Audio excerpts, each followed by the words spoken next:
দায়িত্বনিষ্ঠ সহকাৰে পালন কৰে।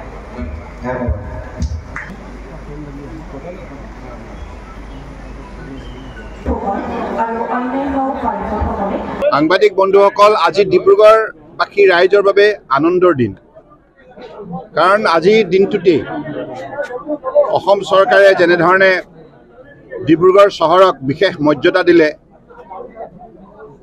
পৌৰসভাৰ পৰা পৌৰ নিগমলৈ উন্নীত কৰা হ'ল আৰু এই স্বীকৃতি বহু বছৰ অপেক্ষাৰ অন্তত ডিব্ৰুগড়বাসীয়ে পাবলৈ সক্ষম হ'ল।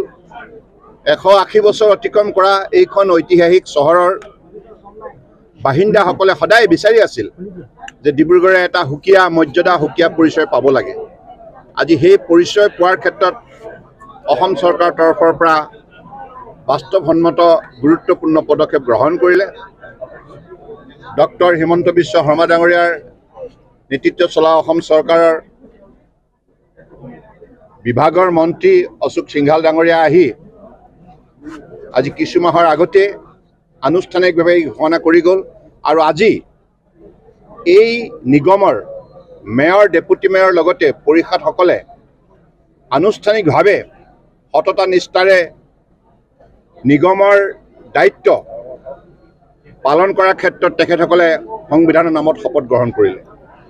গতিকে এই অনুষ্ঠানটোৱে আজি প্ৰতিজন ডিব্ৰুগড়বাসী ৰাইজৰ মনত আনন্দ জোৱাৰ সৃষ্টি কৰিছে। আমাৰ দৃঢ় বিশ্বাস, ইংৰাজৰ শাসনকালতেই বিশেষ গুৰুত্ব লাভ কৰা এইখন ডিব্ৰুগড় বাণিজ্যিক চহৰ আগন্তুক দিনত একবিংশ শতিকাত মাননীয় প্ৰধানমন্ত্ৰী নৰেন্দ্ৰ মোদী ডাঙৰীয়াৰ নেতৃত্বত নিশ্চিতভাৱে এখন শক্তিশালী আদৰ্শ চহৰ হিচাপে ভৱিষ্যতৰ দিনত গঢ় লৈ উঠিব।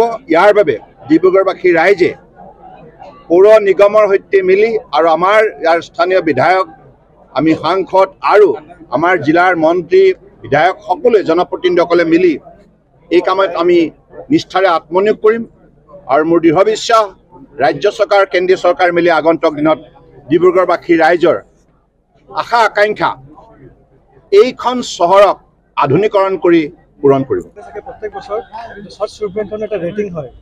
এই ৰেটিং হিচাপে ইন্দোৰ চহৰখন যোৱা 3-4 বছৰৰ পৰা প্ৰথম স্থানত আহি আছে, দ্বিতীয় স্থানত আহি আছে ভাইজাগ, তৃতীয় স্থানত বেলেগ এটা কোনোবাই পাহৰি গ'লোঁ। এই দুটা চহৰ প্ৰত্যেক বছৰে ফাৰ্ষ্ট ছেকেণ্ড ইন্দোৰে ফাৰ্ষ্ট হৈ আছে। কিয় ফাৰ্ষ্ট হৈ আছে এই কথাখিনি জানিবৰ কাৰণে তেওঁ আমাক পাৰিষদসকলক, কাউন্সিলৰসকলক পৰামৰ্শ দিছে। আজি একমাহ আগতো তেওঁ আমাক পৰামৰ্শটো দিছিলে যে ইন্দোৰ চহৰত গৈ পেলাই তেওঁলোকে কেনেকৈ ইমান আগবাঢ়ি আছে, প্ৰত্যেকবাৰ কেনেকৈ ইমান ৰেংকিং তেওঁলোকে একুৱাৰ কৰিছে আৰু আমি ডিব্ৰুগড় কিয় পৰা নাই। ইন্দোৰ ইমান পপুলাৰ চিটি, তাৰ জনসংখ্যা বহুত বেছি, ডিব্ৰুগড় ইমান ডাঙৰ চহৰ নহয়। সেইকাৰণে ইন্দোৰত গৈ পেলাই তেওঁলোকে কি ছিষ্টেমত আগবাঢ়িছে, কেনেকৈ কৰি পেলাই তেওঁলোকে প্ৰত্যেক বছৰ স্বচ্ছ সৰ্বেক্ষণৰ ফাৰ্ষ্ট পজিশ্যন পাইছে, এইটো আমাক চাই আহিবলৈ কৈছে। অকল চাই অহাটো নহয়, আহি পেলাই আমি যাতে ডিব্ৰুগড় চহৰখন এইটো পৰ্যায়ত লৈ যাব পাৰোঁ, এইটো কথা চিন্তা কৰিয়ে তেওঁ আমাক এই পৰামৰ্শ দিছে।